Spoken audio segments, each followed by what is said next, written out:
Cristo esteja com cada um de vocês, amém? Vamos se pôr de pé, vamos fazer uma leitura em Tiago, capítulo 1, versículos do 2 ao 4. Todos encontraram, amém? Tiago, capítulo 1, do verso 2 até o 4. Os benefícios das provações. Meus irmãos, tende por motivo de toda alegria o passar de por várias provações, sabendo que a provação da vossa fé, uma vez confirmada, produz perseverança. Ora, a perseverança deve ter ação completa, para que sejais perfeitos, íntegros, em nada deficientes. Amém? Vamos orar. Amado Deus e Pai, te agradecemos pela oportunidade que temos de estar aqui essa noite, ó Deus, para louvar, ó Deus, o teu santo nome, ó Pai, para te prestar culto, ó Deus. Que nós possamos, nesse momento, ó Pai, se desligar da parte externa, ó Deus, e que nós possamos nos concentrar nesse momento, ó Deus, aqui na tua casa de oração, ó Pai. Te pedimos, ó Pai, pelos louvores que vai ser ministrado essa noite, que o Senhor receba no trono da tua graça, ó Pai. Também te colocamos nas tuas mãos, ó Deus, a mensagem do Evangelho que vai ser trazida essa noite pelo teu servo. Que o Senhor o abençoe, o Senhor dirija os seus passos, ó Deus, e que ele venha falar somente da tua palavra, ó Deus, e que a mesma venha de encontro aos nossos corações, ó Deus, que nós possamos ouvir e mudar, ó Deus, onde tem que ser mudado através da tua palavra. Em nome de Cristo eu te oro e sou grato. Amém. Podeis sentar.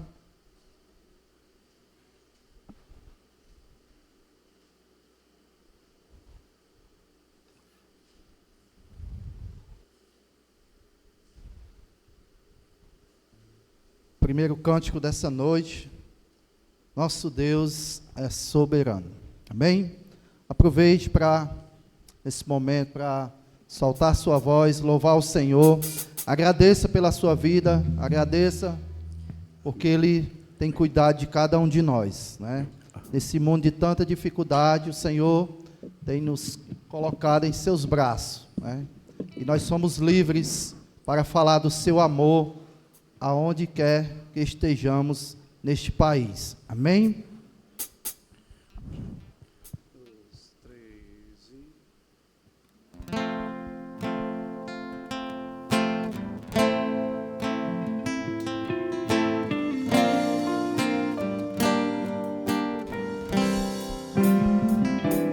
Nosso Deus é soberano, Ele reina antes da fundação do mundo. Nosso Deus Cante. é soberano, Ele reina antes da fundação do mundo. A terra era sem forma e vazia, e o Espírito do nosso Deus se movia sobre a face das águas. Foi Ele quem criou o céu dos céus, fez separação das águas da terra seca. Glória a Deus. Criou os luminares, criou a natureza e formou o homem. Glória a Deus por suas maravilhas, pela sua grandeza. Glória a Deus, glória a Deus. Suas maravilhas, pela sua grandeza. Glória a Deus. Nosso Deus é Ele reina. Antes da fundação do mundo, Nosso Deus é soberano. Ele reina antes da fundação do mundo. A terra era sem forma e vazia, e o Espírito do nosso Deus se movia sobre a face das águas.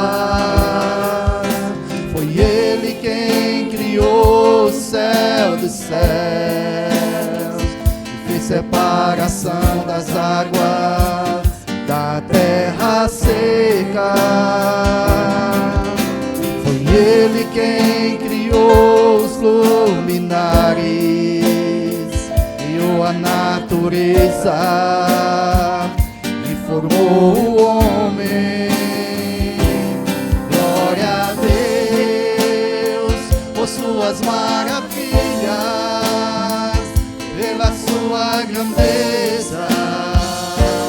Glória a Deus, glória a Deus por suas maravilhas, pela sua grandeza.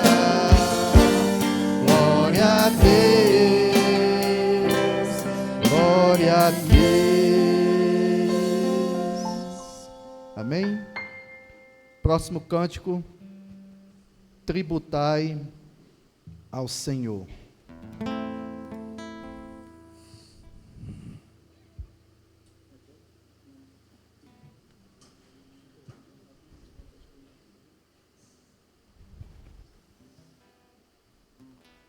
Pode ir nessa assim, não.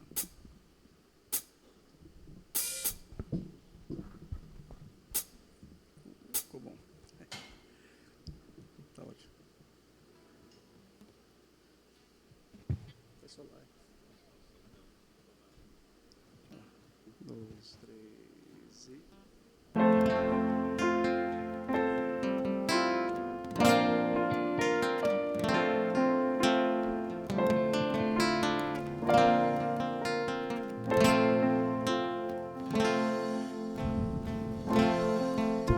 Tributai ao Senhor, ó família dos povos, tributai ao Senhor. Glória e força, tributai ao Senhor, ó família dos povos, tributai ao Senhor. Glória e força, tributai ao Senhor, filhos de Deus, tributai ao Senhor, todas as nações, tributai ao Senhor, tributai ao Senhor. A glória devida ao seu nome.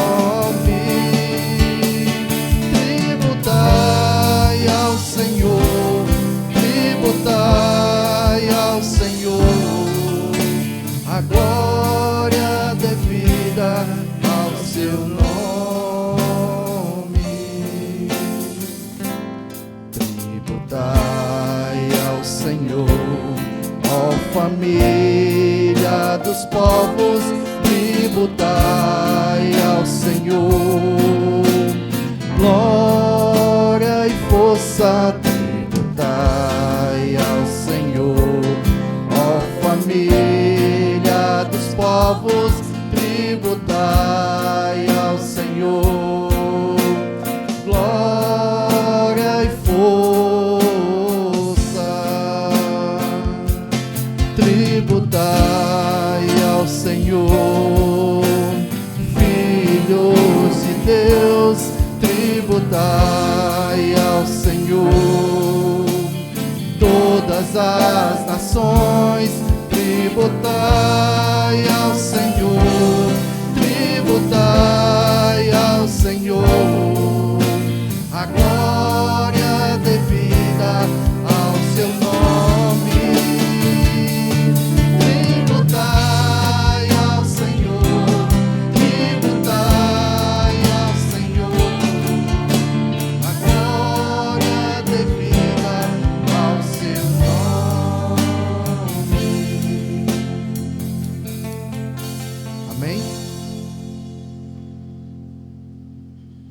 Vamos ficar de pé. Os próximos 2 hinos do cantor cristão, número 377, e logo em seguida o hino 367.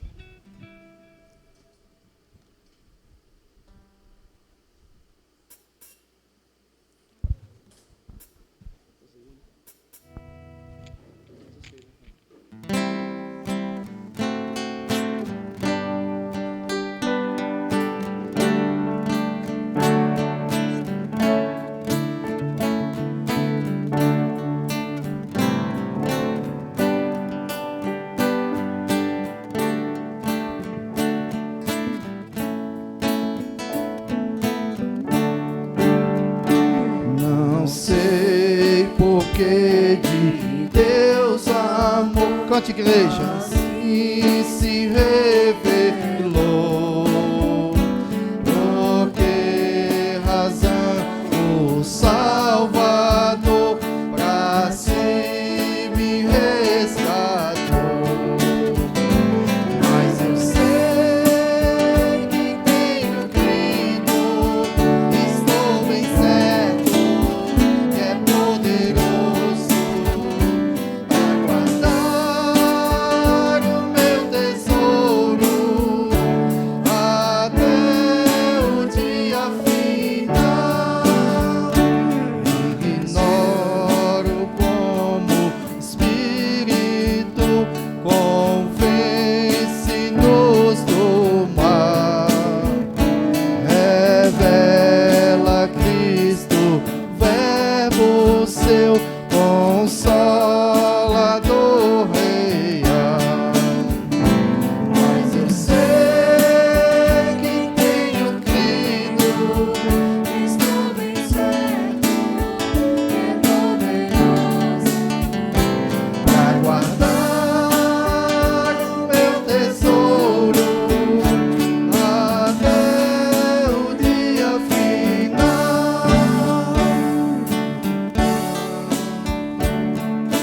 Mal ou bem é destinado a mim, se maus ou áureos dias vêm até da vida o fim.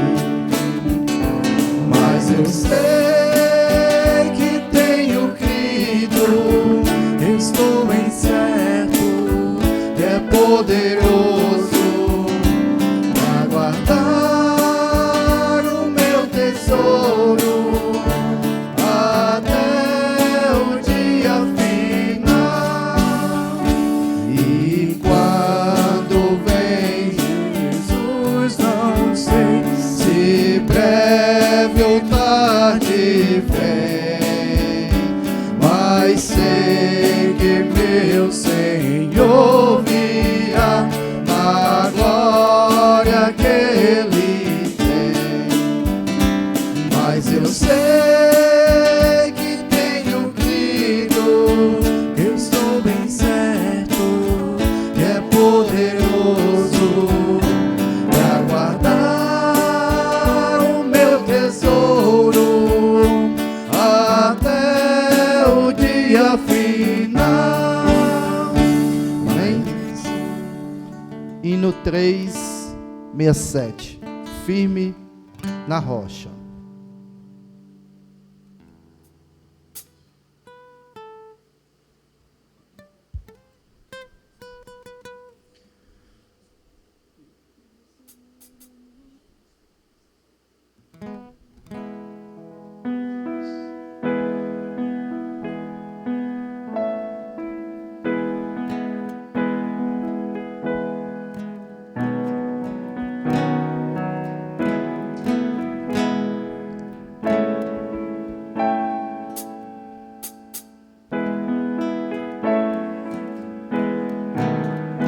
Que alicerce tendes pra construir uma casa firme pra resistir grande tempestade que há de chegar e a estável casa há de derrubar.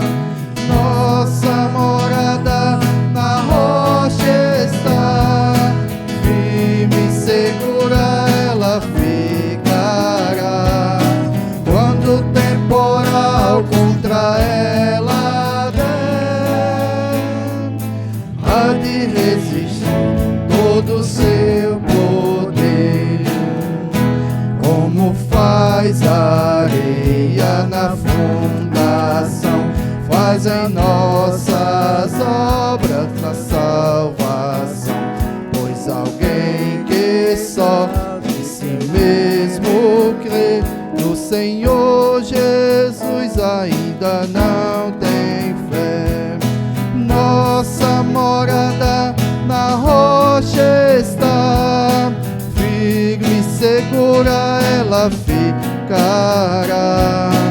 Quando o temporal contra ela der, há de resistir todo o seu poder. Os cristãos, porém, que deveras ver, pelas obras mostram a fé que tem, sua fé firmada no Salvador. Na maior procela ele sem temor. Nossa morada na rocha está, firme e segura ela ficará. Quando o temporal contra ela der, há de resistir todo o seu poder. Amém? Vamos ter agora o nosso momento de comunhão. Vamos continuar de pé. Nós vamos passar 1h30 de pregação sentado, né? Então vamos, né, pastor?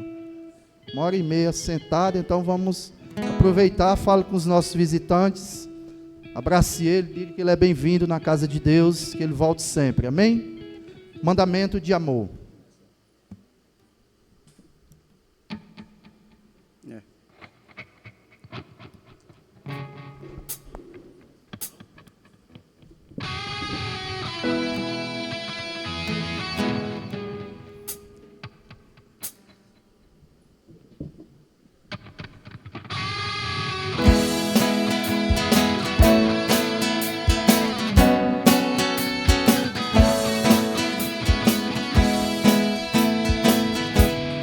Oh, quão bom e agradável é viverem juntos os irmãos. Ali Deus determina sua bênção, sua unção. Oh, quão bom e agradável viverem juntos os irmãos. Ali Deus determina sua bênção, sua unção. Jesus nos deu um mandamento de amor, de nos amarmos uns aos outros no Senhor. Assim como Ele amou, o mundo nos verá e saberá que somos povo do Senhor. Meu irmão, minha irmã, somos restaurados pela graça em amor, como orvalho de Hermon, nos montes de Sião. Sobre ti está a bênção do Senhor. Oh, quão bom e agradável é viverem juntos os irmãos. Ali Deus determina sua bênção, sua unção. Jesus nos deu um mandamento de amor, de nos amarmos uns aos outros no Senhor. Assim como Ele amou, o mundo nos verá e saberá que somos somos povo do Senhor. Meu irmão, minha irmã, somos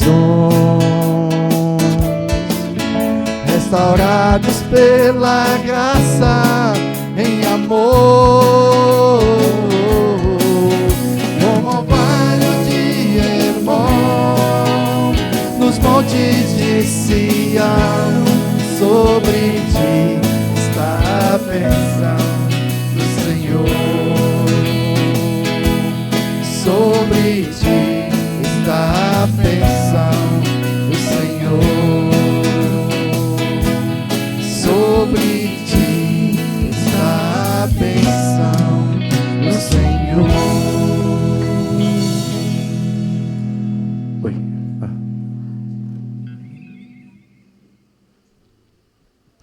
Podeis sentar?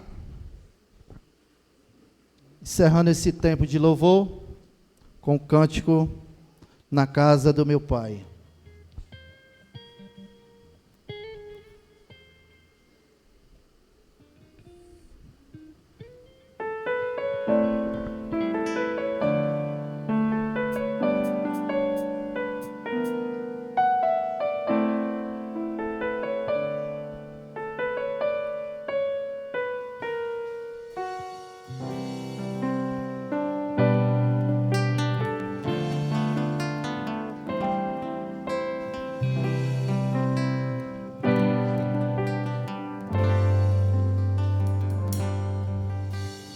Eu conheço um lugar onde há cura para os povos, onde a fonte que jorrou nunca mais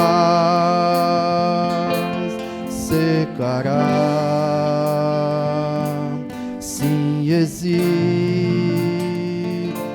um lugar onde a unção brotará. Na casa do meu Pai há vinho e pão. Na casa do meu Pai há proteção, comunhão, vida e luz, restauração em amor e o poder do perdão, como Ele nos perdoou.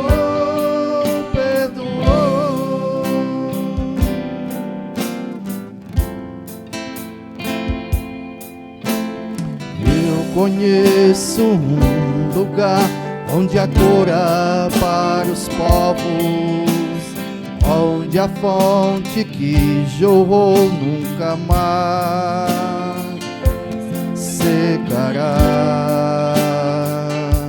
Sim, existe um lugar onde a unção brotará. Na casa do meu Pai há vinho e pão. Na casa do meu Pai há proteção, comunhão, vida e luz, restauração e amor e o poder do perdão, como Ele nos perdoou.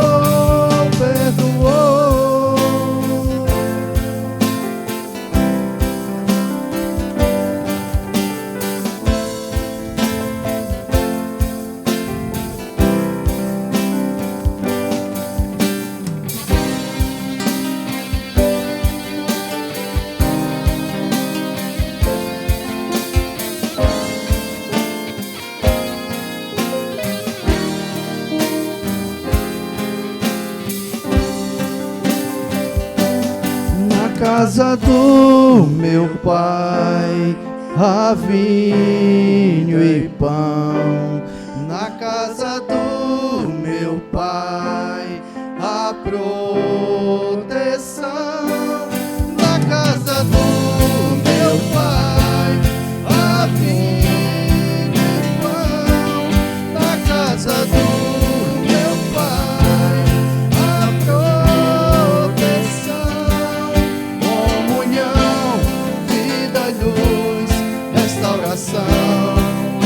amor e o poder do perdão, como Ele nos perdoou, perdoou.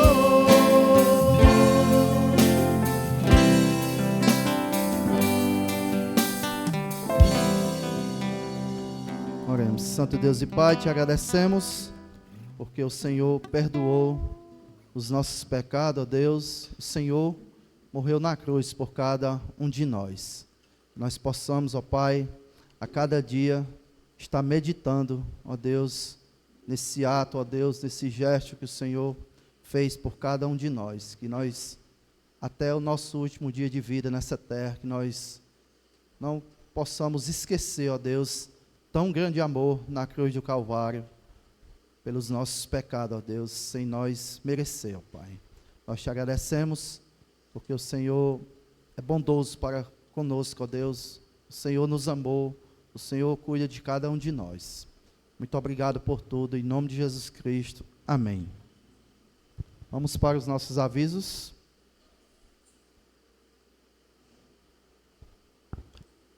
Terça-feira, culto de oração na igreja do Potira. Na quarta-feira, às 19h30, culto de oração e doutrina aqui na PIBIF. No sábado, vai ter EBEC, né? Escola Bíblica Evangelizadora de Crianças. Às 19 horas, o culto de jovens vai ser na igreja do Potira. Domingo, dia 28, Escola Bíblica Dominical às 9 horas. E 18 horas, culto evangelístico. Doação do quilo de alimento para a cesta básica até o segundo domingo de cada mês. Hoje nós teremos a cantina, vai ter um jantar, né? A irmã Eleni disse que está maravilhoso o jantar, né, irmã?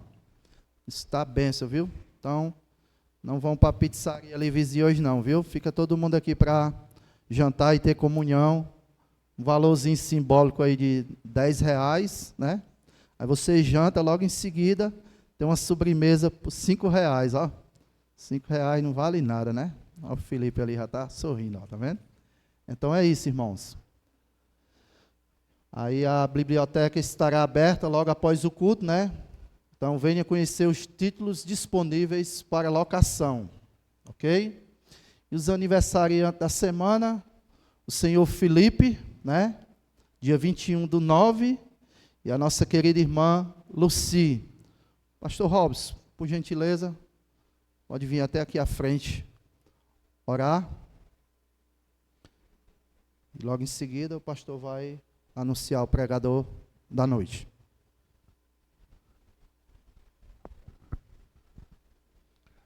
Vamos orar pelo senhor Felipe, né?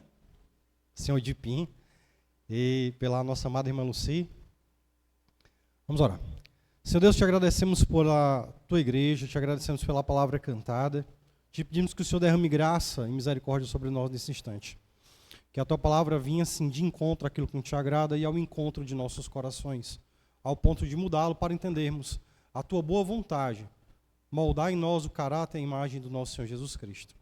Que essa seja a luta diária, que esse seja o entendimento em cada coração essa noite.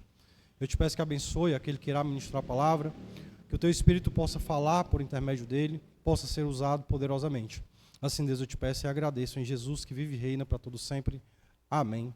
Quero convidar o pastor Victor Bruno, nosso amado pastor, que já não é tão visitante.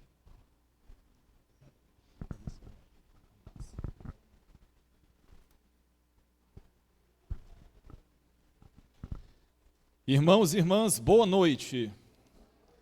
Para ensaio foi mediano. Boa noite. Eu quero saudá-los com a graça e a paz de Cristo. Hoje eu vim só, minha esposa está um pouco adoentada, vou usar assim essa expressão, mas manda os abraços e desejando aos irmãos que continuem crescendo nesse ministério local que o Senhor lhes confiou. E de minha parte eu quero mais uma vez agradecer o convite, a oportunidade de estar aqui com os irmãos. Da última vez que estive, eu fiz um trato com vocês, talvez vocês não o lembrarão, mas foi a ocasião do término do retiro dos jovens. Então nós havíamos abordado lá a temática do orgulho e da humildade. Então, quando aqui eu estive, nós falávamos sobre orgulho. E hoje, conforme eu havia combinado, eu quero falar um pouco para vocês sobre essa temática da humildade. Para isso, quero convidá-los a abrir comigo para Filipenses, capítulo de número 2, a oportuna e conhecida passagem, os versos de 5 a 11. Filipenses capítulo 2, versos de 5 a 11.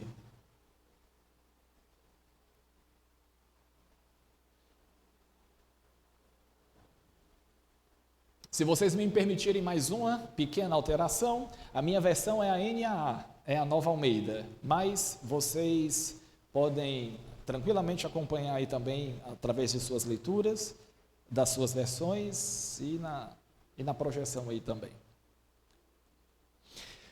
Filipenses capítulo 2, versos de 5 a 11. Tenham entre vocês o mesmo modo de pensar de Cristo Jesus, que mesmo existindo na forma de Deus, não considerou o ser igual a Deus, algo que deveria ser retido a qualquer custo. Pelo contrário, ele se esvaziou, assumindo a forma de servo, tornando-se semelhante aos seres humanos e reconhecido em figura humana, ele se humilhou, tornando-se obediente até a morte e morte de cruz. Por isso também Deus o exaltou sobremaneira e lhe deu o nome que está acima de todo nome, para que ao nome de Jesus se dobre todo o joelho nos céus, na terra e debaixo da terra, e toda língua confesse que Jesus Cristo é o Senhor, para a glória de Deus Pai. Amém? Me permita fazer uso desse tempo introdutório para mencionar alguns dados e fatos e datas, informações que eu julgo seriam oportunas para a gente poder entender melhor a ocasião em que Paulo escreve essa carta. Obrigado, meu irmão. A cidade de Filipos, ela não era inicialmente conhecida por esse nome. Se a gente remontar pelo menos 4 séculos antes de Cristo, o nome da cidade era Crenides. Crenides tem a ver com fonte de águas. Então, na cidade de Filipos e nas suas imediações, os estudiosos dizem que havia muitas fontes cristalinas de águas, e por conta disso, a cidade era identificada por causa dessa sua característica, vou dizer, natural. Então, 356 a.C., Filipe II, ele era o rei da Macedônia, ele conquista a cidade de Filipos, e então ele se auto-homenageia e a cidade passa a ser então chamada pelo seu nome. Eu não sei se há Filipe aqui entre nós, Filipe significa amante de cavalos, seria mais ou menos isso, mas entenda, era gente rica, era só gente muito, muito rica que podia ter cavalos no mundo antigo. Eu acho que até hoje ainda é assim, né? Então, a cultura grega se estabelece naquela região. O Império Grego-Macedônio, ele já está por volta do 1º século antes de Cristo, já na sua derrocada, no seu descalabro, e agora Roma era a senhora do mundo. Vocês lembram que Júlio César, no ano de 46, 47 a.C., ele foi esfaqueado no Senado romano. Houve uma conspiração, um complô entre os próprios senadores que o esfaquearam, e um dessas figuras que se destaca é o conhecido Brutus, que vocês lembram daquela frase, até tu? Dizem que não há necessariamente essa construção ou essa frase historicamente de alguma maneira registrada. O fato é que Brutus, ele foi um dos conspiradores, porque havia uma força que queria a manutenção da República Romana, e havia uma outra força, liderada então evidentemente por Júlio César, que queria agora a transição para o império de fato. Então Júlio César é tirado de cena, e aí começa uma grande confusão, um caos social e guerra civil em Roma. E aí a batalha não se trava em Roma, a batalha se trava na região de Filipos. 2 forças militares romanas se degladeiam ali. De um lado, as forças republicanas, lideradas por Brutus e por Cássio, e do outro lado, as forças imperiais, lideradas por Marco Antônio e o Otávio Augusto. e então eles se lutam ali em torno daquela região, sai vitoriosa a coligação de Marco Antônio e Otávio Augusto. A força imperial vence e definitivamente a República Romana tem o seu descalabro e se estabelece agora o governo imperial, a era dos imperadores. Passa mais ou menos em torno de 15 anos, então a gente chega aí por volta do ano de 30 a.C., esses dois coligados, o Marco Antônio e o Otávio Augusto, eles passam a ser inimigos, e eles travam uma outra batalha pertinho de Filipos, o que ficou conhecida como a Batalha de Áquio, ou Ácio, a depender da pronúncia. O fato é que a cidade de Filipos, ela passa a ter um destaque na história do mundo antigo. E aí, dessa segunda batalha, nas proximidades, a Batalha de Áquio, quem vence é o Otávio Augusto, e ele definitivamente se torna o imperador romano, e todos os soldados que batalharam ali em torno daquelas duas batalhas, o espólio, de alguma maneira, era terra. O pagamento para soldado no mundo antigo era estabelecimento de terra, de lugares para eles poderem se estabelecer. Então, a cidade e a região da Macedônia, especialmente Filipos, se torna uma cidade agora de cultura romana. E os militares, os soldados que pararam a guerra, então, que se aposentaram, vou dizer assim, muitos deles passam a morar em Filipos. Então, o que era uma cidade de cultura grega se mistura agora com uma cidade de cultura romana e de uma realidade militar. Para vocês terem uma ideia, Filipos era uma das poucas cidades do Império Romano em que a língua oficial da cidade não era o grego, era o latim. O latim era a língua do ofício. A língua vernácula era o grego ainda. Mas a cidade passa a ter um ar romano. Quem nascia em Filipos era considerado cidadão romano, eles não pagavam tributo, e a cidade, então, ela se estabelece na região da Grécia, e da Grécia para Roma era longe, era quase 2.000 quilômetros, então, sei lá, é como se fosse daqui para o sul do nosso país, mas era uma cidade que tinha o ar, a cultura, a pompa e toda a administração romana. Por isso, provavelmente lá não era muito atrativo para judeus morarem. Não havia sinagoga judaica em Filipos. Uma das exigências é que deveria ter 10 homens adultos praticantes do judaísmo em uma cidade para que pudesse se abrir uma sinagoga. Não tinha sinagoga em Filipos. A cultura romana, muito hostil ao cristianismo e ao judaísmo, porque eles tomavam 6 por meia dúzia, achavam que cristãos e judeus eram juntos, a mesma coisa, então lá não havia sinagoga judaica. Passam-se agora uns 80, 90, vamos arredondar 100 anos, e nós estamos por volta da década de 50 depois de Cristo.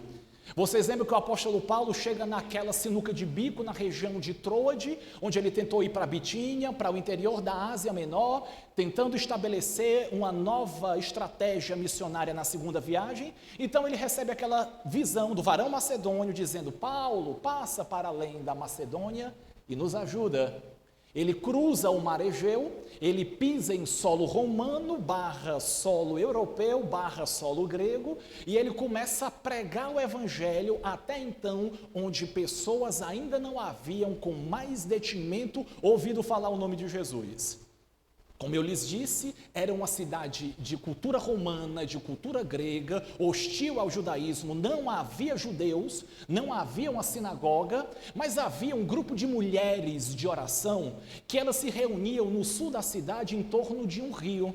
O apóstolo Paulo, então, estabelece uma estratégia. Como no sábado não há sinagoga, não tem onde a gente se reunir e começar a evangelização a partir dali, ele chega junto desse rio, ele vê essas mulheres de oração, vê a piedade delas e ele passa a apresentar o evangelho para elas. Eram mulheres de alta sociedade, mas eram mulheres tementes a Deus, que conheciam o judaísmo, mas não conheciam o cristianismo. Paulo prega para elas, e uma dessas mulheres, que era vendedora de púrpura, que era natural de Tiatira, mas que morava em Filipos, porque era uma cidade de gente rica, ela se converte ao cristianismo. Vocês lembram quem é essa primeira convertida? Lídia. E ela muito provavelmente recebe a equipe missionária na casa dela e a igreja passa a se reunir na sua casa. A equipe missionária da segunda viagem missionária era Paulo, Silas ou Silvano, Timóteo e Lucas. Rapidamente o evangelho começa a se estabelecer ali. E aí mais outros eventos ocorrem para que a igreja começasse a ter corpo, o evangelho começasse a entrar em outras camadas da sociedade. O apóstolo Paulo, em certo dia, depois de ver e de cansar-se de uma mulher que vinha também, uma mulher que tinha um espírito de adivinhação, que vinha lhe importunando, o apóstolo Paulo exorciza esse espírito adivinhador dessa jovem. Muitos homens lucravam dinheiro em cima dela. Por conta daquele exorcismo, foi-se embora a fonte do lucro desses homens. Esses homens prendem Paulo, prendem Silvano, lhe mandam para a prisão, e vocês lembram que lá eles são chicoteados, lá eles são maltratados, lá eles são violentamente, eles são lá abatidos. Vocês lembram que na alta madrugada, meia-noite, enquanto eu e você, eu não vou falar por você, eu vou falar por mim, enquanto eu estaria reclamando, chorando, resmungando e me indignando, o apóstolo Paulo louva a Deus e eles cantam meia-noite. E um evento sobrenatural ocorre, vocês conhecem essa passagem, as cadeias são arrebentadas, e o que é que você imagina de preso que está dentro de uma prisão de madrugada, de forma inimaginável, as cadeias se abrem, o que é que preso faz? Eles não fugiram, eles ficaram lá. O carcereiro, de maneira trêmula, já ia sacando a espada, porque ele já ia se matar. Por quê? Porque o sentinela, se durante o seu turno fugisse preso, ele pagava com a própria vida. Nós estamos falando de uma cidade cuja cultura era romana e grega. Então, quando ele já ia se suicidar, lá do fundo, o apóstolo Paulo grita, e vocês lembram, não te faça nenhum mal, que todos nós aqui estamos. Eu acho essa passagem um milagre. Por que é que todos aqueles presos não fugiram? Eu penso por causa da boa influência de crentes, mesmo num ambiente hostil, conseguiram reter a fuga daqueles presos, porque Paulo sabia o que aconteceria com aquele carcereiro. Aquele carcereiro, então, trêmulo, pergunta para eles: senhores, o que é que nós devemos fazer para ser salvo? E Paulo diz: creia no Senhor Jesus e será salvo tu e a tua casa. E a igreja começa a crescer em meio à perseguição, em meio à hostilidade de uma cidade de cultura romana e grega contra judeus e cristãos, mas é onde mais as trevas são densas que a luz de Jesus, por meio dos seus servos, precisa brilhar e irradiar, irmãos. Aquela igreja vai tomando corpo, vai tomando forma, e o apóstolo Paulo, então, aí sim, ele faz direito do seu nascimento romano. Ele não teve um julgamento correto, ele era cidadão romano, numa cidade de cultura romana, que não deram para um cidadão o devido processo legal, testemunha de defesa, testemunha de acusação. O processo tinha que ser durante o dia, não podia ser à noite, e nada foi perguntado a ele. Quando os pretores, quando os juízes da cidade fizeram isso, manda esse homem embora, porque nós vamos ter complicação. A gente precisa entender todo esse contexto de como a igreja em Filipos se estabelece. O apóstolo Paulo, então, no outro dia, sai de lá, mas deixa o início de uma igreja pujante, de uma das melhores igrejas do Novo Testamento, a qual ele vai ter uma relação muito particular, uma relação muito amorosa. E aí nós estamos em 50, 52 depois de Cristo, passam-se 10 anos.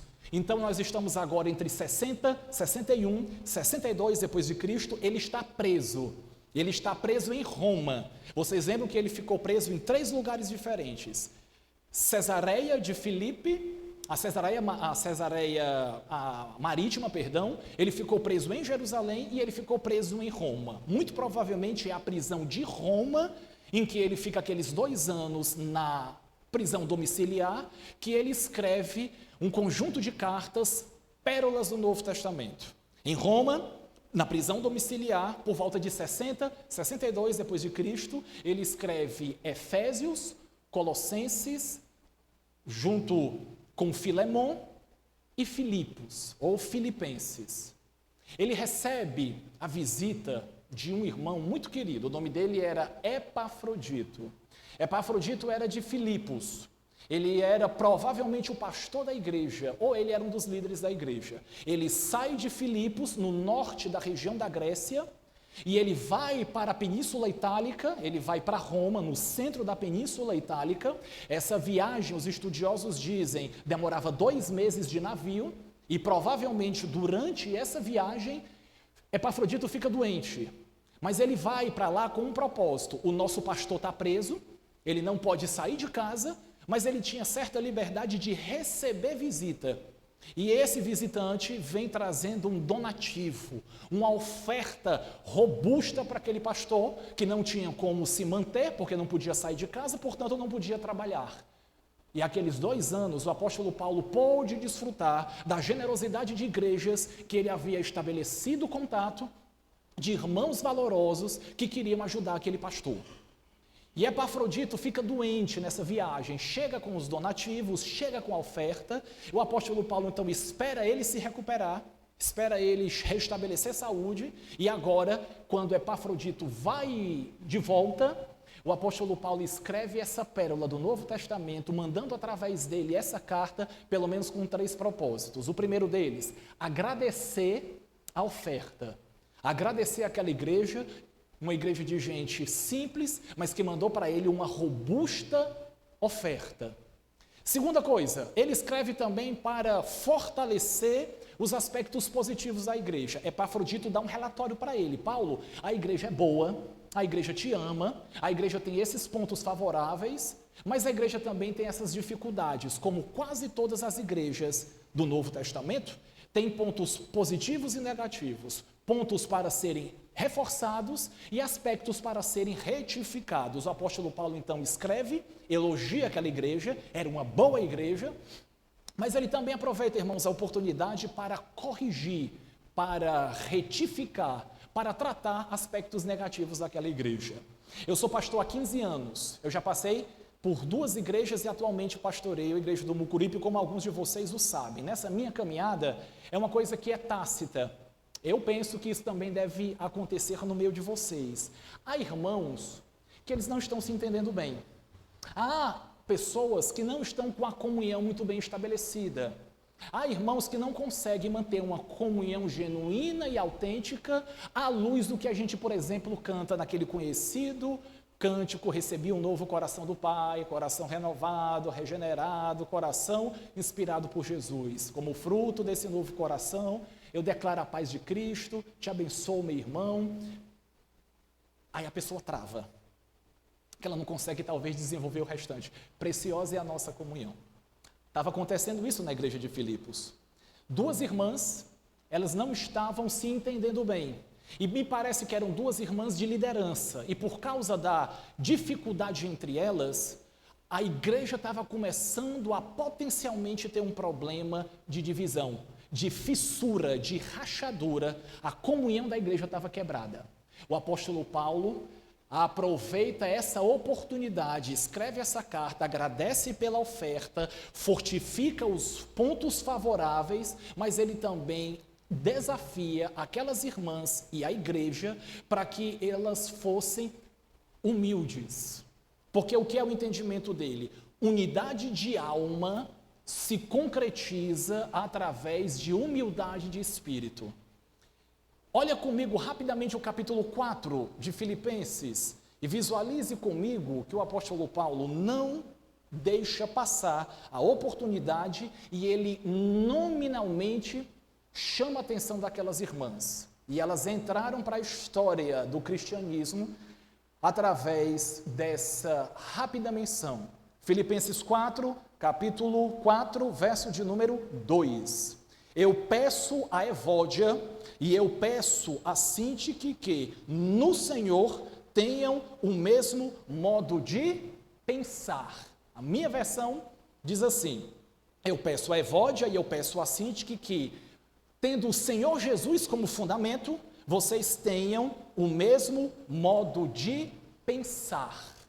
Captou essa expressão? Tenham o mesmo modo de pensar. Pois bem, volte para o capítulo 2. Releia comigo o verso de número 5 do capítulo 2. Ali no capítulo 4, ele afunila, ele aplica, ele fulaniza, ele nominaliza. Ele diz que é Evódia, diz que é Sintique. Mas antes disso, ele aplica para toda a igreja, para todo crente. Olha o capítulo 2 agora e olha o verso de número 5. Tenham entre vocês, aí a minha versão diz, o mesmo modo de pensar em Cristo. Tenham entre vocês o mesmo modo de pensar de Cristo Jesus. Ou seja, aqui ele está fazendo uma dedução e lá ele está fazendo uma indução. Aqui ele estabelece a regra áurea e lá ele faz as devidas aplicações pessoais para aquelas duas irmãs, porque a fissura estava começando a aumentar. Então, na primeira porção, me permita ler rapidamente com você. Capítulo 2, versos de 1 a 4, ele desenvolve isso por meio de muitas e variadas expressões. Portanto, se existe alguma exortação em Cristo, alguma consolação de amor, alguma comunhão de espírito, se a versão de vocês dizem entranhados afetos e misericórdia, não é assim?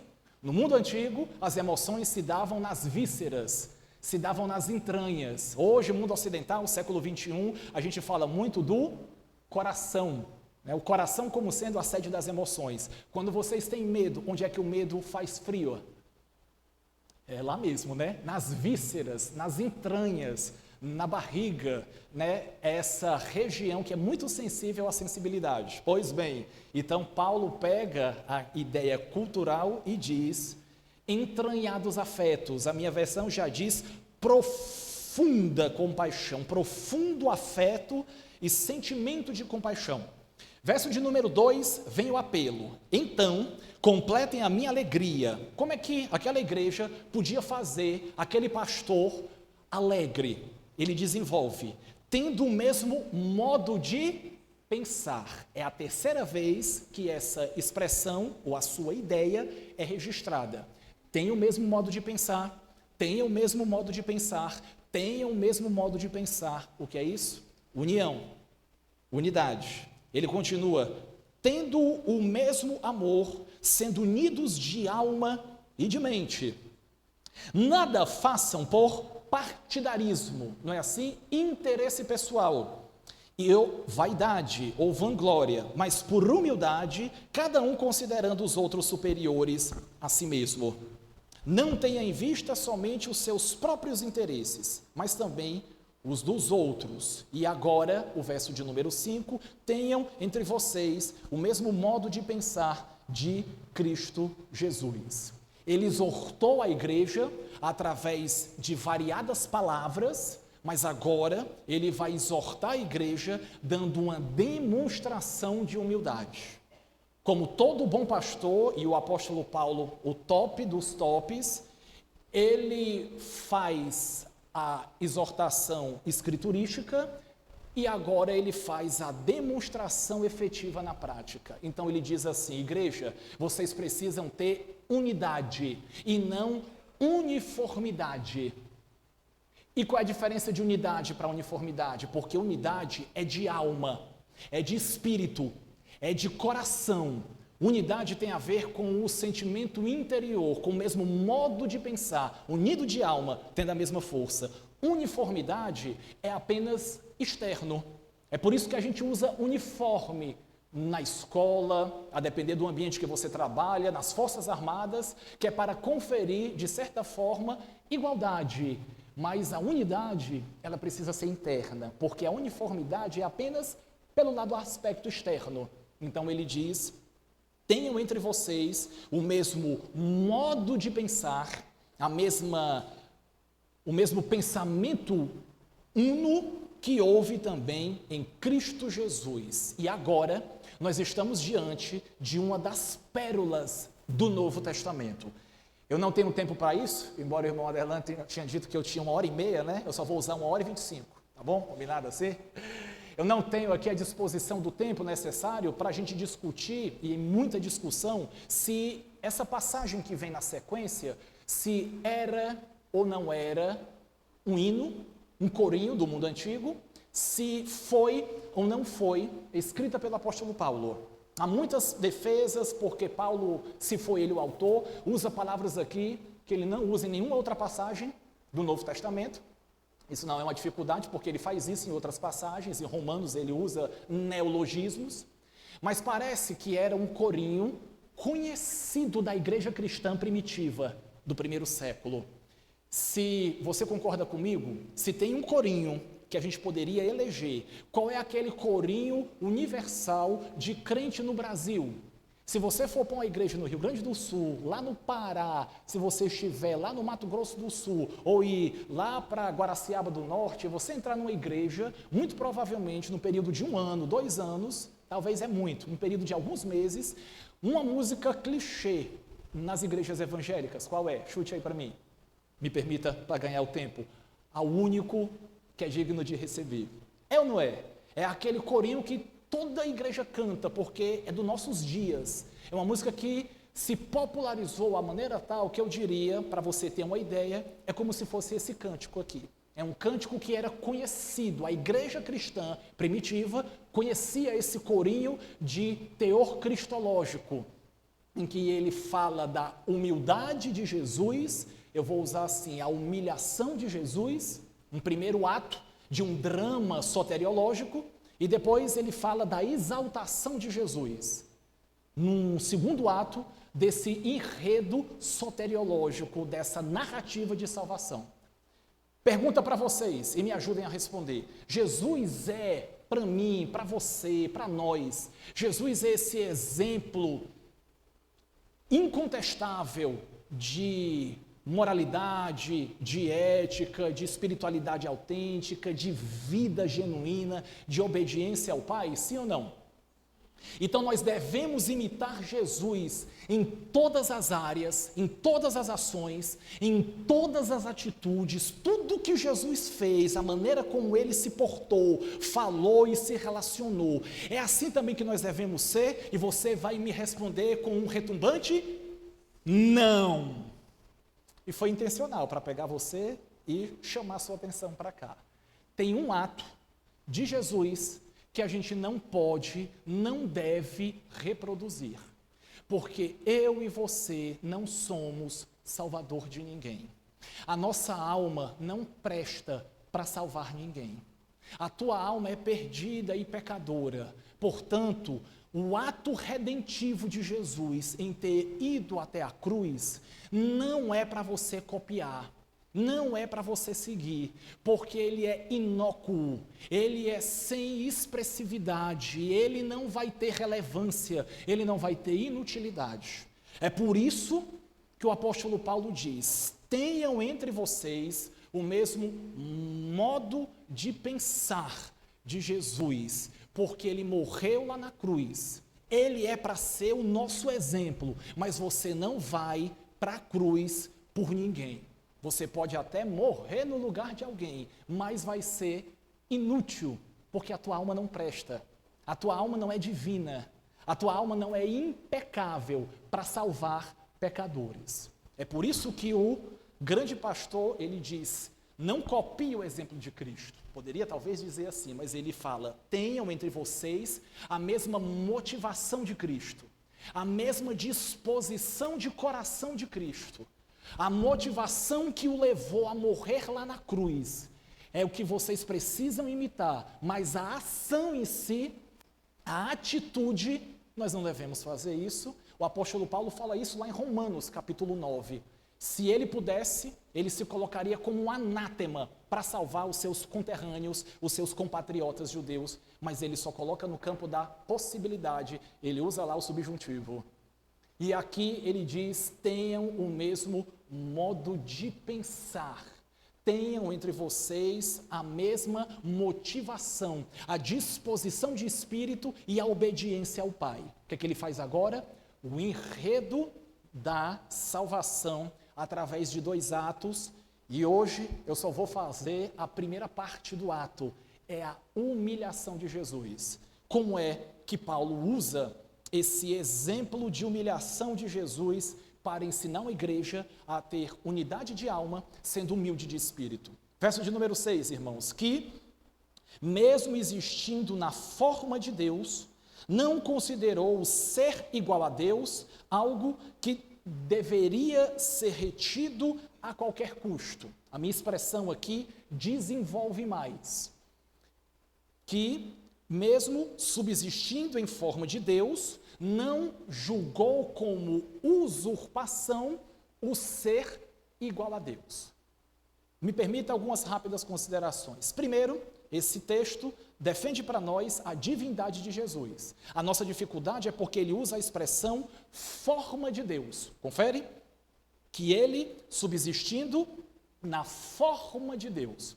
A palavra forma, numa primeira leitura, num primeiro pensamento, o que é que forma mostra para nós?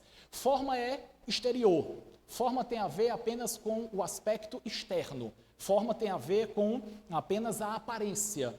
Só que, ao mesmo tempo, a palavra forma, no Novo Testamento, ela é usada no ato contínuo para falar desse gradiente, dessa transição que entre essência e aparência existe. Não é uma coisa estanque, não é uma realidade abismal. Mas entre a forma e a essência existe uma natureza gradiente, existe uma realidade transitória, tem um contínuo entre forma e essência. Rapidamente, 2 textos áureos que nos ajudam a entender que o apóstolo Paulo não usa muito essa palavra forma, ele usa aqui 2 vezes, mas ele usa palavras variantes com a ideia de forma. Um dos textos áureos, Romanos capítulo 12, me ajude a lembrar. Verso 1 e 2, rogo-vos, pois, pelas misericórdias de Deus, que apresenteis o vosso corpo, sacrifício vivo, santo e agradável a Deus, culto racional, e não vos... Obrigado pela participação de vocês. E não vos conformeis. A raiz está embutida lá. E não vos conformeis com este século, mas... transformai-vos, a raiz está embutida lá, pela renovação da vossa mente. Então, é uma transformação, literalmente vocês sabem, é uma metamorfose e que tem a ver com a mente. E a mente não é externa, a mente não é exterior, a mente não é apenas uma questão abstrata e que a gente não tenha o entendimento da sua realidade interna. Mente é muito de dentro, é uma mudança de dentro para fora, é um ato contínuo. Não se conforma com o século, mas se transforma na mente, no espírito. Então perceba comigo essa forma como um estado interior, uma condição interna. Então Paulo diz que Jesus ele tinha a forma de Deus. Não apenas no externo, mas também no interno. E aí, a base da argumentação inicial é ele, subsistindo em forma de Deus, não julgou isso como um direito a se agarrar. Então, ele era Deus, existia na forma de Deus, mas ele não quis tomar essa realidade pela força. Meus queridos, Jesus, ele poderia ter feito uso do seu poder para que os homens lhe obedecessem. Ele poderia ter feito profundas demonstrações de sua divindade para que aqueles homens lhe adorassem. Ele poderia ter feito inúmeros e variados sinais e demonstrações autênticas de sua divindade para que as pessoas, o mundo daquela época, se rendessem diante dele. Mas ele não fez.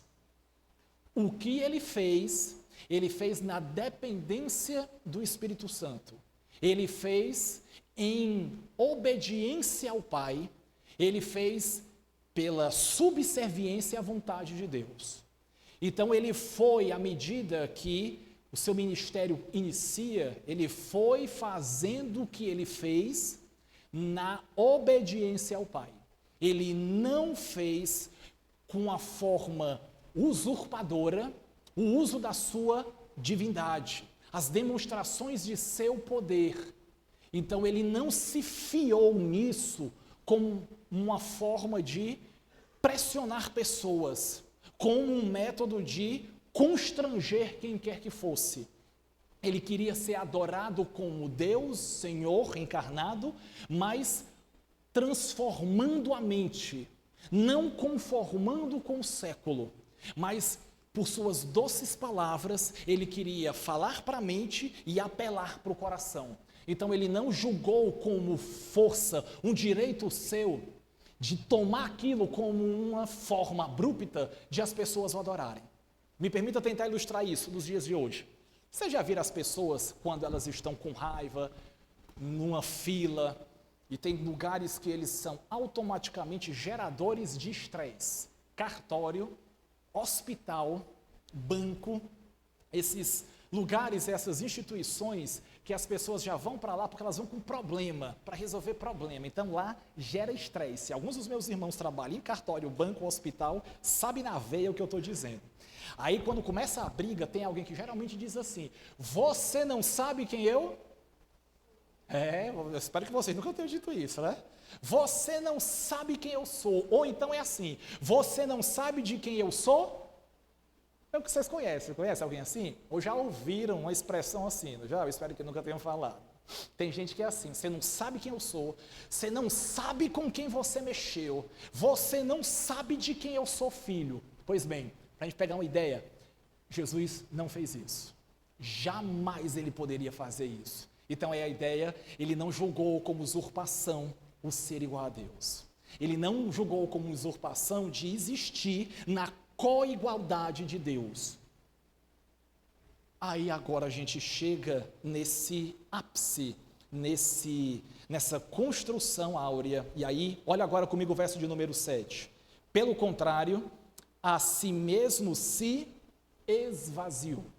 Ele se esvaziou, ou seja, ele existia na co-igualdade de Deus, ele tinha a forma de Deus, a essência de Deus, ele tinha a glória de Deus, mas ele não se julgou assim de maneira tão usurpadora, pegar isso e fazer com que as pessoas o obedecessem, mas ele, vou pedir a permissão de vocês para usar sinônimos.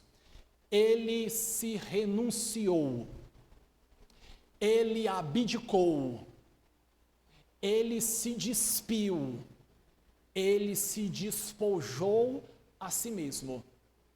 E veja que tanto na minha quanto na sua, corretamente a tradução diz: ele a si mesmo esvaziou. O texto não diz ele de si mesmo se esvaziou.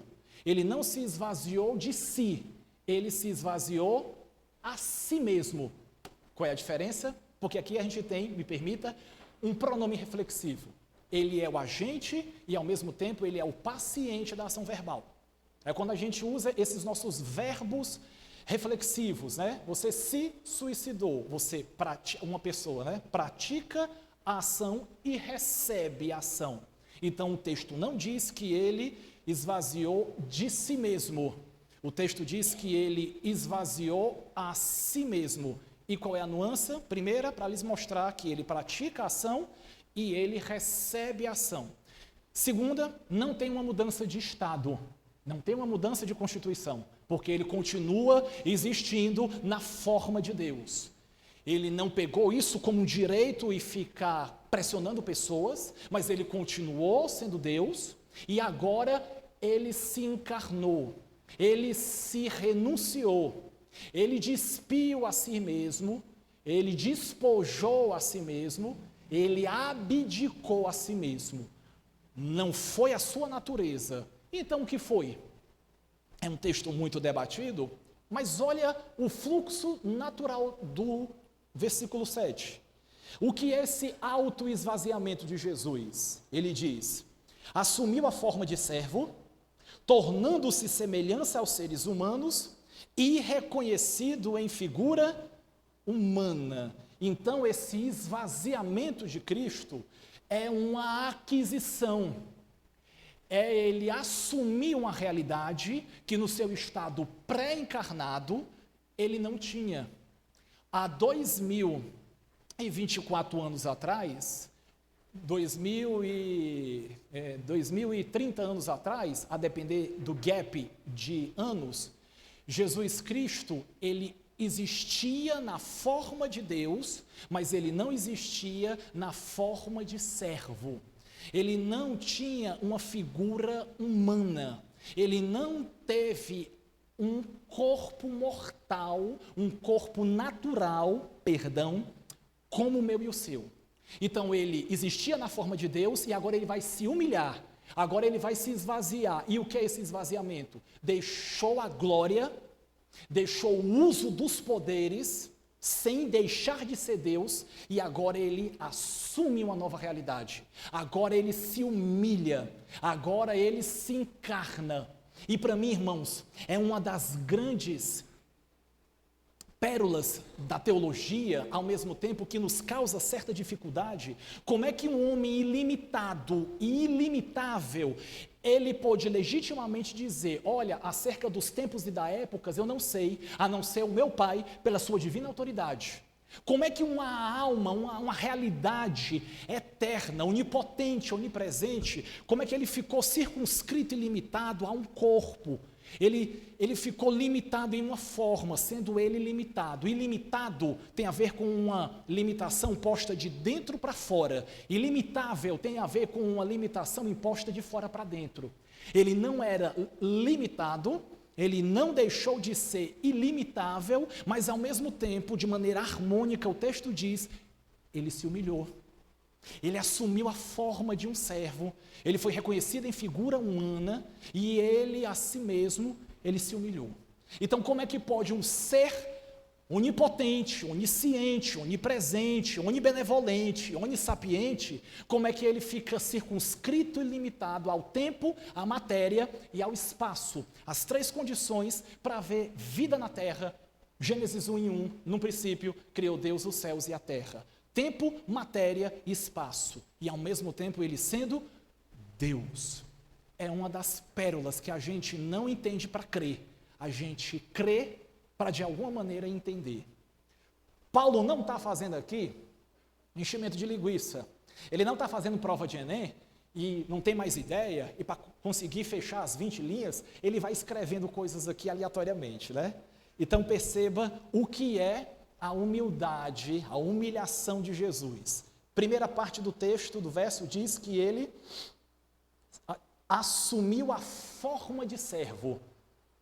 Ele coexistia em forma de Deus e agora ele também adquire uma forma de um servo. Ele veio para servir. Ele não usurpou a sua divindade, ele continuou sendo Deus, mas ele veio e serviu.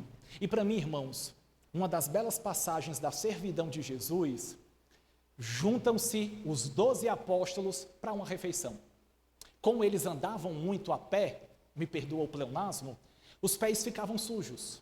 Então, se havia talvez uma etiqueta de limpeza, é que quando os visitantes adentravam a casa e eles iam para uma refeição, eles lavavam os pés. Então precisava ter um escravo, um servo, que ele ia cingir uma toalha, ia pegar a água, derrubar numa bacia e ele ia humildemente lavar os pés dos visitantes.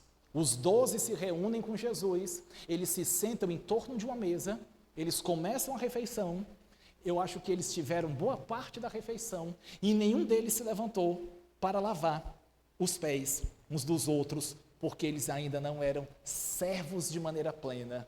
Em determinada hora, Jesus Cristo se levanta, cinge aquele pano, pega a água, deita numa bacia, se ajoelha e ele sai lavando os pés dos discípulos.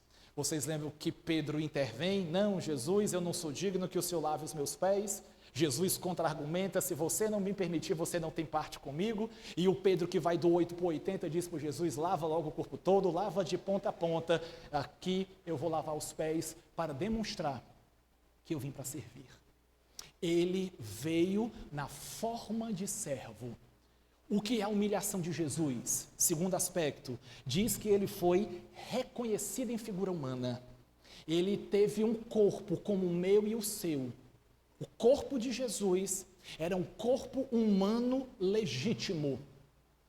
Não é proposta do apóstolo Paulo aqui defender o gnosticismo, mas era uma teoria, uma filosofia grega em que dizia que ele não podia ter um corpo, ele era apenas uma áurea, um fantasma, era apenas um estado desencarnado de espírito. E Paulo diz, não, ele teve um corpo como o seu, irmão.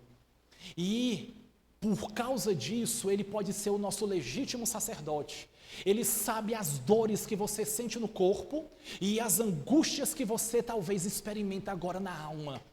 E o autor aos Hebreus diz que ele, pela obediência do que sofreu, ele pode ser o nosso legítimo Salvador. Então ele foi reconhecido numa figura humana.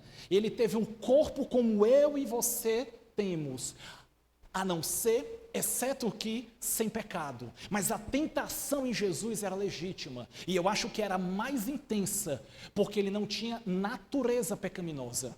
Ele não tinha, originalmente, o pecado como eu e você temos. Então, quando a tentação vinha, para ele não era algo fácil de vencer. Era mais tentador, era mais pressionador. A alma se angustiava. O espírito ficava aflito. E vocês lembram que numa dessas experiências, a amargura de espírito foi tanta que o seu suor transformou-se em sangue. Naquela oração belíssima, ele diz, Pai, eu sei que tu sabes todas as coisas, que tu podes todas as coisas, inclusive passar de mim esse cálice, essa ira, mas seja feita a tua vontade.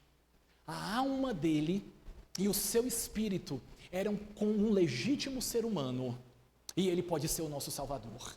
Terceira coisa dessa humilhação de Jesus é que Paulo diz que ele foi reconhecido em figura humana e semelhança de homens. As pessoas o viram como um ser humano legítimo. Ele não foi visto como um espírito desencarnado, como uma áurea. Ele não foi visto e entendido como sendo diferente de mim e de você. Então ele tem sensibilidade, irmãos, para com as nossas lutas. Ele tem sentimento de solidariedade para comigo e para contigo. As angústias que eu passo, as aflições que eu tenho na alma, as decepções, os desânimos, os desestímulos, eu posso recorrer a Jesus, porque ele foi homem como eu, mas coexistindo em forma e igualdade de Deus. Então ele teve um corpo e uma realidade humana, e nós podemos recorrer a ele, e nós podemos interceder a ele, nós podemos dizer, Jesus, o Senhor conhece mais do que eu, sofrimento, tentação, humilhação, desprezo, escárnio, repudio das pessoas, conspiração, ser vítima de emboscada, de arapuca, de gente maliciosa querendo o teu mal. O Senhor não conhece Jesus isso? Porque o Senhor foi reconhecido em figura humana, e o Senhor não se tornou semelhante a mim. Jesus, batalha essa batalha por mim. Vai na frente e intercede por mim, Jesus. Resolve esse conflito, me ajuda, porque o Senhor, sendo Deus, se humilhou e se tornou homem como eu sou, homem, ser humano como eu sou. E as irmãs também podem recorrer a Jesus de igual modo e dizer, Jesus, está vendo essa apatia na minha alma? Está vendo essa angústia no meu espírito? Está vendo essa aflição e amargura? Só para ficar na letra A, Jesus, toma conta da minha vida, porque o Senhor foi reconhecido em figura humana, tornou-se semelhante de homens. O Senhor assumiu a forma de um servo, sem deixar de ser Deus e sem ser usurpador do teu direito de Deus. Me ajuda a ser humilde assim. Quando as pessoas me colocarem numa situação de dificuldade, me ajuda a calar a minha boca, a fechar os meus lábios e a aprender com o Senhor, que é manso e humilde de espírito, para que eu também alivie a minha carga, Jesus. A gente pode orar assim, irmãos, a gente pode aprender com esse Deus encarnado, que se humilhou para nos mostrar o que é ser humano, legítimo e autêntico, e mesmo assim, ele poder ser o nosso Salvador. Essa passagem áurea termina então no verso de número 8, dizendo, ele se humilhou, tornando-se obediente até a morte, e há uma construção linguística aqui de ênfase e morte de cruz. Pois bem, lembra que eu falei para vocês, nós sabemos, a cidade de Filipos tinha eminente cultura grega e especialmente agora romana. Eu penso que depois dos romanos, quem mais foi cruel em tratar os seus opositores políticos, os seus prisioneiros de guerra e os encarcerados, os ladrões, os malfeitores, além dos romanos, foram os assírios. Vocês lembram que a Assíria, com A, por volta de 722 a.C., conquista Samaria, o reino do norte. Um exército terrível, uma nação perigosíssima. O método de tortura dos assírios era parecido, de certa forma, com o dos romanos. Eles faziam empalamento. Vocês sabem o que é empalamento? É pegar a pessoa viva e colocar numa estaca, com um espeto. Só que tem um diferencial. A estaca pontuda entra pelo ânus e sai pela boca. Se desvia, sai pela clavícula. A pessoa morre numa das formas mais angustiantes, por empalamento, mas é uma morte rápida, relativamente rápida. Os estudiosos dizem que o método de crucificação, a pessoa morria 1000 vezes, porque a cada espasmo de tempo, quando ela tentava pegar ar, o corpo todo doía. Se os meus irmãos sabem o que é dor, de uma questão localizada que se espalha pelo corpo todo, a crucificação era pior do que o empalamento.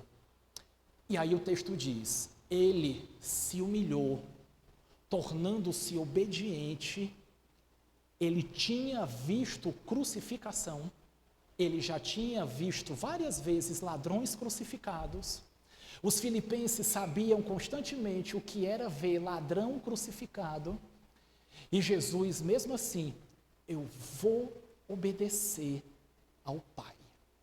Eu vou para a cruz para que eu possa conduzir milhões de milhões para o reino celestial, para poder se concretizar o que João vai dizer, que ele comprou com o seu próprio sangue os que procedem de toda tribo, língua, povo e nação. Exaltado seja Jesus.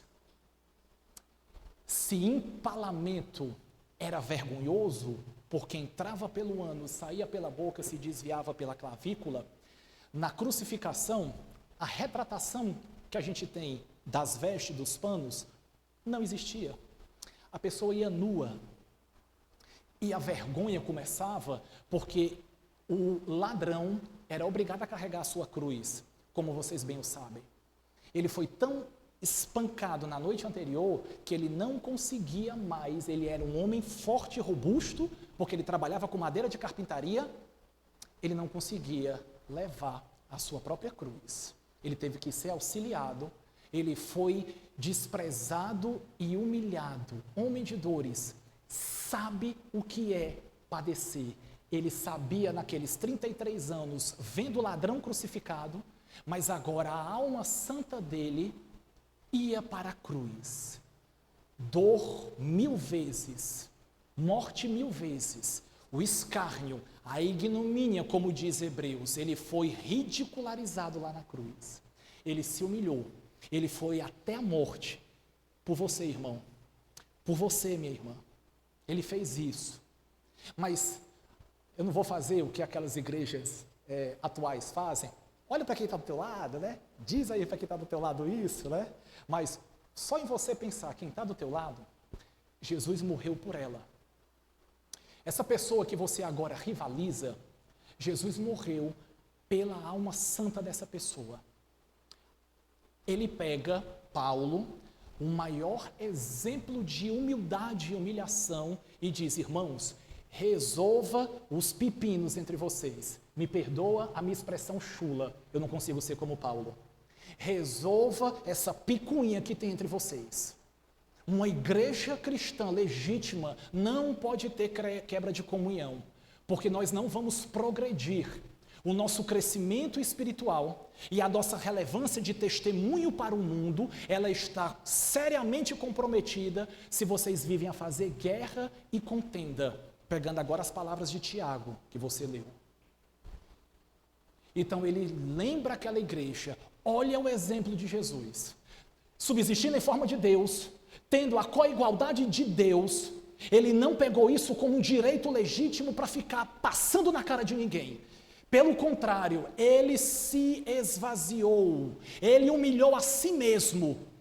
E aí ele veio em forma de servo, semelhança de homens, reconhecido em figura humana, e ele via várias vezes ladrão sendo crucificado, um dos piores métodos de matar pessoas, e ele disse: Pai, eu vou até a cruz, para que o Senhor agora, me humilhando, me desprezando, me maltratando, eu possa apresentar para Ti todo aquele que o Senhor me deu, e aquele que vem a mim, de modo nenhum eu vou lançar fora, Pai.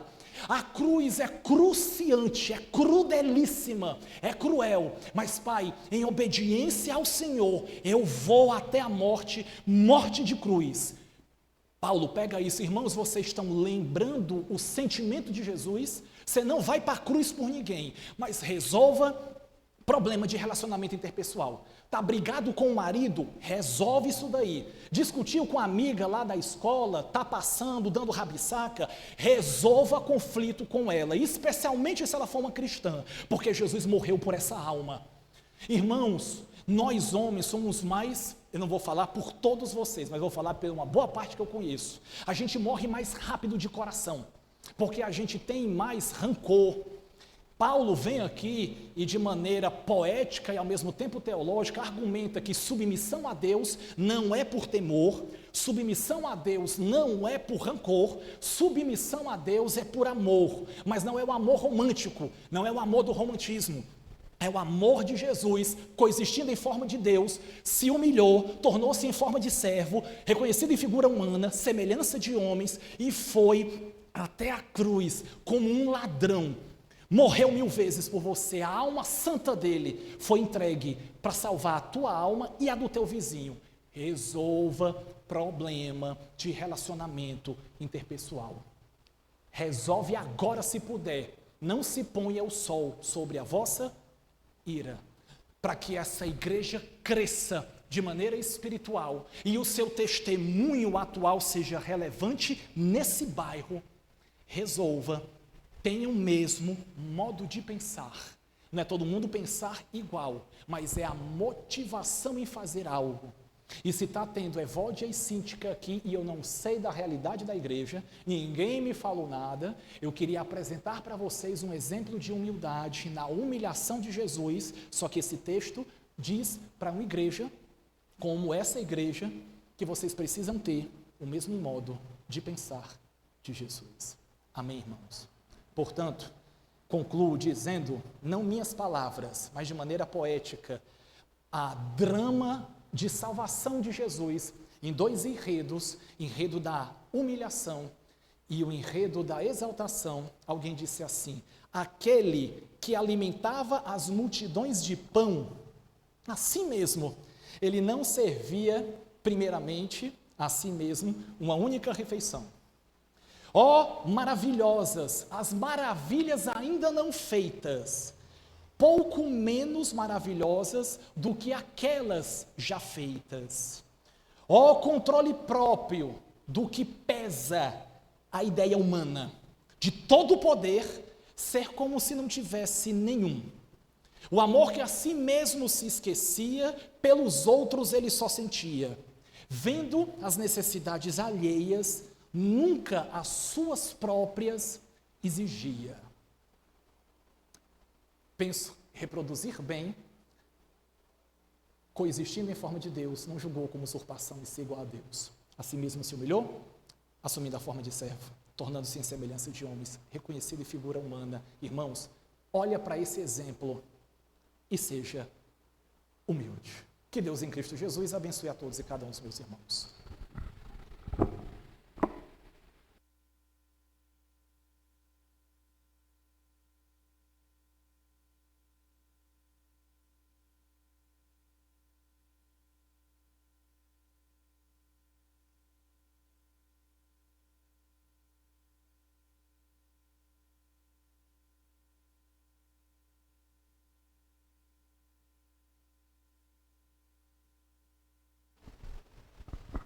tenhamos, né, a mesma frênese, a mesma disposição que Cristo teve.